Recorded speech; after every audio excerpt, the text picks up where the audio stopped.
ben, en fait, pour vous résumer, en 2019, j'étais victime de violences conjugales une énième fois. J'ai fait une grosse dépression, santé mentale, bref, j'ai tout perdu. Je me retrouve dans la rue, au 115 en France, avec mes 3 filles. On est resté plus de 1000 nuits sans logement, donc y compris la voiture. Donc la galère vraiment cassos, comme dirait une de mes voisines. C'est la première fois qu'on me traitait de cassos. Mais je me suis battue et j'ai décidé de me lancer en politique. En politique, pourquoi? Pour dénoncer la situation des femmes victimes de violences, des femmes noires d'Afrique.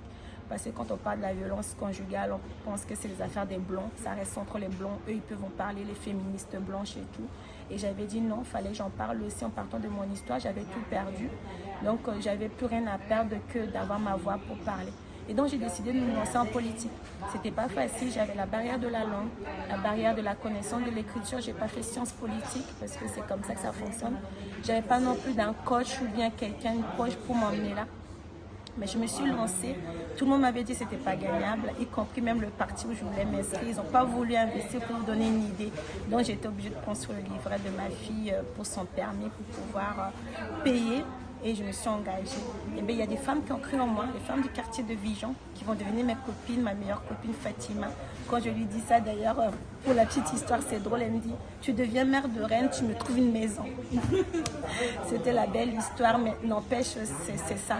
C'est aussi ça. Je dis ça parce que c'est important, les femmes, qu'elles se soutiennent, la sororité, on en parle, mais il faut concrètement que ça se dise, qu'on entende, qu'on se dise que quand j'allais faire ma campagne avec mes beaux jours, je savais que Fatima, elle était là, inconditionnelle. L'histoire, pour vous résumer, je viens de la République centrafricaine, j'ai fui il y a 20 ans la guerre. Donc, Centrafrique est un pays voisin du Congo. J'ai découvert plus tard que j'étais née au Congo. Je suis un bébé qui a été volé au Congo, à Guémena précisément. Donc, c'est là où mon nombril a été enterré. Donc, c'est la petite histoire. Et puis, très vite, j'ai connu la vie d'exil. C'est-à-dire, quand ça n'allait pas en Centrafrique, les mutineries, la guerre, on se réfugiait au Congo, donc ça revenait en même. J'ai appris le lingala, mais bon, on dit le sang ne ment pas. J'ai toujours été attachée par le Congo, la créativité, donc vous voyez, par ma coiffure et puis tout le reste, j'ai toujours gardé. Et j'ai connu beaucoup de difficultés. Donc, c'est pas pour les Congolais, c'est pas une surprise non plus ni pour les Centrafricains. Le viol est utilisé comme une arme dans ces pays-là. Donc, moi, je l'ai vécu dès l'âge de 10 ans.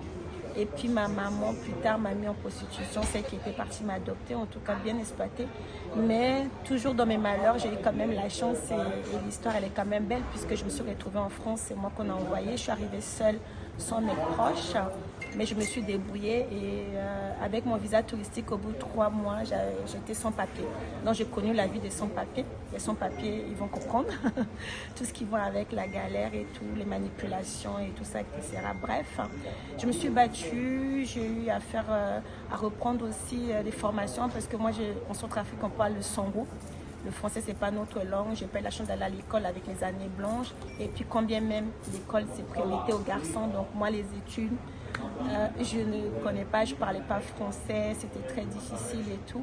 Mais je me suis débrouillée, je me suis battue. J'avais toujours cette envie de me sortir de mes difficultés et de me dire que j'ai la chance d'être là parce que moi, j'ai perdu toute ma famille aussi pendant la guerre et tout ça. Et ben, en fait, pour vous résumer, en 2019, j'étais victime de violences conjugales une énième fois. J'ai fait une grosse dépression, santé mentale, bref, j'ai tout perdu. Je me retrouve dans la rue, au 115 en France, avec mes 3 filles. On est resté plus de 1000 nuits sans logement, donc y compris la voiture. Donc, la galère vraiment cassos, comme dirait une de mes voisines. C'est la première fois qu'on me traitait de cassos. Mais je me suis battue et j'ai décidé de me lancer en politique. En politique, pourquoi? Pour dénoncer la situation des femmes victimes de violences, des femmes noires d'Afrique. Parce que quand on parle de la violence conjugale, on pense que c'est les affaires des blancs. Ça reste entre les blancs. Eux, ils peuvent en parler, les féministes blanches et tout. Et j'avais dit non, il fallait que j'en parle aussi en partant de mon histoire. J'avais tout perdu. Donc, j'avais plus rien à perdre que d'avoir ma voix pour parler. Et donc, j'ai décidé de me lancer en politique. C'était pas facile. J'avais la barrière de la langue, la barrière de la connaissance de l'écriture. J'ai pas fait sciences politiques parce que c'est comme ça que ça fonctionne. J'avais pas non plus d'un coach ou bien quelqu'un proche pour m'emmener là. Mais je me suis lancée. Tout le monde m'avait dit que c'était pas gagnable, y compris même le parti où je voulais m'inscrire. Ils n'ont pas voulu investir pour me donner une idée. Donc, j'étais obligée de construire le livret de ma fille pour son permis, pour pouvoir payer. Et je me suis engagée. Et bien, il y a des femmes qui ont cru en moi, les femmes du quartier de Vigan, qui vont devenir mes copines, ma meilleure copine Fatima. Quand je lui dis ça, d'ailleurs, Pour la petite histoire, c'est drôle, elle me dit, tu deviens mère de reine, tu me trouves une maison. C'était la belle histoire, mais n'empêche, c'est ça. C'est aussi ça, je dis ça parce que c'est important, les femmes, qu'elles se soutiennent, la sororité, on en parle, mais il faut concrètement que ça se dise, qu'on entende, qu'on se dise que quand j'allais faire ma campagne avec mes beaux jours, je savais que Fatima, elle était là, inconditionnelle. Parce que seule, on peut aller loin, mais ensemble, on va plus vite, on va trouver tous ensemble des solutions et on aura des impacts qui sont plus visibles. Parce que seul, on ne saura pas tout couvrir. Comme il y a des adages en Afrique qui disent, voilà, un seul doigt ne peut pas laver tout un visage. On a besoin de plusieurs doigts pour le faire. Alors du coup, seul, on ne se suffit pas. Donc, cette complémentarité peut nous aider à mener l'Afrique a besoin de je pense qu'ensemble,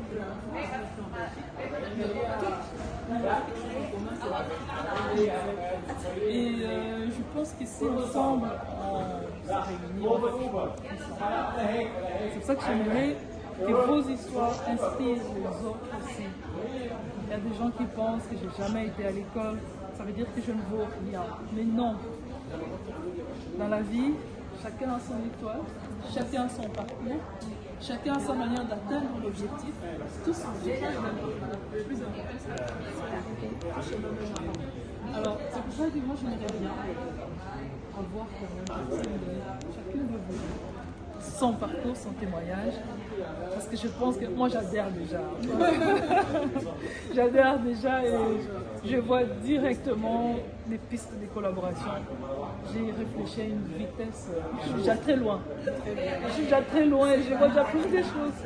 Alors c'est ça que je veux savoir, vous présenter qui vous êtes. Vous êtes très simple, vous êtes une très grande dame. Présenter, voilà. On est toutes des grandes dames, même les plus petites. Alors merci de prendre ce temps. Aujourd'hui, moi je pense, je ne vais pas prendre la parole longtemps. Je me présente, je suis Madame Dominique Sambol Sansi. Je suis de la République démocratique du Congo. Ça fait, je crois, 10 ans, un peu plus de 10 ans que je vis en Bretagne, à Rennes précisément. Je suis arrivée dans des conditions difficiles, comme beaucoup d'Africains. J'ai dû lutter aussi pour pouvoir devenir, avoir une place dans cette zone que je ne connaissais pas, même si j'avais déjà beaucoup voyagé. Je venais d'Italie avec 2 bébés, je suis maman de jumeaux, de filles garçons. Donc je suis arrivée à Rennes, ils avaient à peine 2 ans. Et voilà, si je devais écouter ce qu'on me disait autour, tu as fait des études en Belgique, tu penses qu'ici tu vas pouvoir travailler, tu vas pouvoir faire ceci, tu feras le ménage, ce genre de choses. Moi je disais, je les écoutais sans répondre. Je me dis, tiens, je vais me faire mon chemin, j'ai une tête, je vais réfléchir. Moi j'ai un master, c'est vrai que je l'ai eu en Belgique. Et j'étais cassée quand je suis arrivée à Rennes, donc quand on parle de la santé mentale de la femme, avec 2 bébés, une grande poussette, et faire ce genre de parcours, c'est particulier.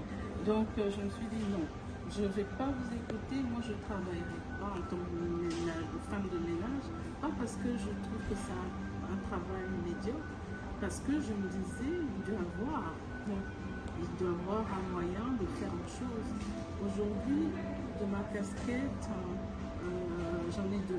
Je travaille à l'éducation nationale dans un collège en France et j'ai fondé une association qui m'a porté à connaître Madame Komokoli à Belgique, une association pour accompagner les femmes depuis 2019 et je crois même ma première sortie c'était avec elle, mais avec une autre casquette. Et voilà, j'avais à cœur aujourd'hui, lorsque la Fondation Neema m'a proposé d'être partenaire avec cette activité, je leur ai dit, je ne vais pas vous apporter de l'argent, mais je vous ai emmené une femme, une élue qui a fait un parcours particulier dans la province où je suis. Et c'est ça que je veux emmener, les connaissances en considération, parce que ce n'est pas une personne à négliger, c'est une grande dame que j'admire. Elle est plus jeune que moi, mais je l'admire. C'est un modèle de femme africaine. Et c'est ce que je porte aussi dans l'association, des modèles de femmes africaines qui peuvent donner l'exemple aux autres pour devenir grandes. Parce que souvent, l'Africain s'identifie avec le blanc. Même quand je vais à Kinshasa, pour voir les jeunes filles, c'est plutôt les dames blanches qu'elles regardent. Bon, j'aimerais bien devenir comme elles, mais on a des femmes noires qui ont des qualités, des parcours à prendre impressionnants et qui sont des modèles pour former. Je me suis dit, voilà, pour y arriver, seule, je ne pourrais pas. Alors du coup, j'ai mis en place une équipe de personnes. Au début, je travaillais avec des hommes. Pourquoi? Parce que les femmes n'avaient pas le temps. Donc, je me dis, bon, ça va arriver. J'étais entourée des hommes. Tout le monde me demandait, mais tu es là à parler de la diversité des genres et tout. Mais ici, tu es entouré que des hommes. À l'époque, ce sont les hommes qui étaient plus disponibles. Alors, on a mis en place des structures, des projets d'accompagnement, coaching et tout, aider les femmes, connecter les femmes de la RDC, de juste les RDC Belgique.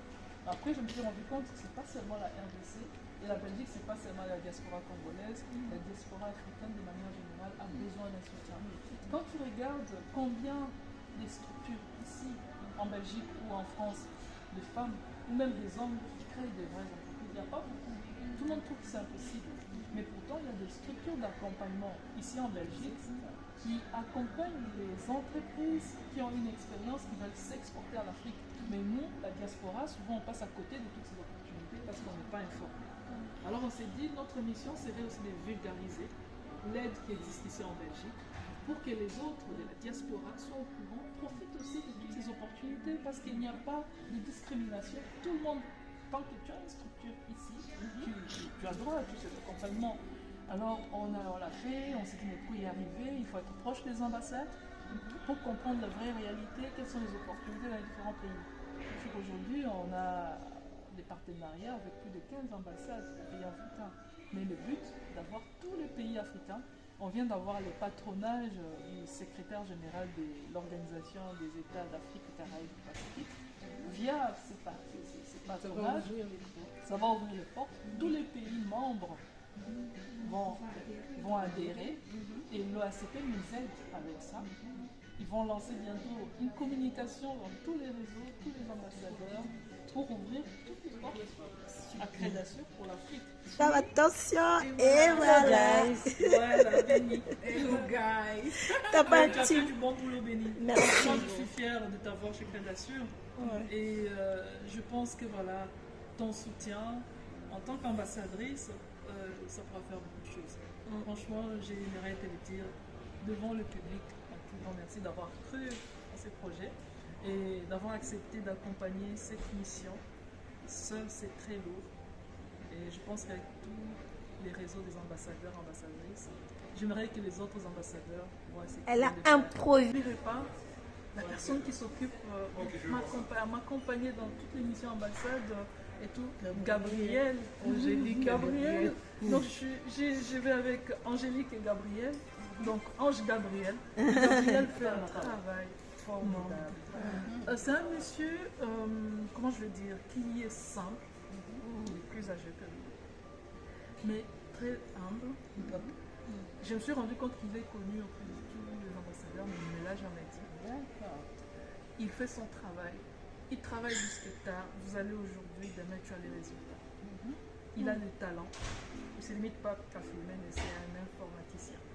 Il a beaucoup de talent. Alors Gabriel, voilà, j'aimerais aussi te remercier. Notre Papa Gabriel, Yayo Yango. Alors on va prendre un petit verre pour se lever. Tout à fait. Au revoir. À la prochaine.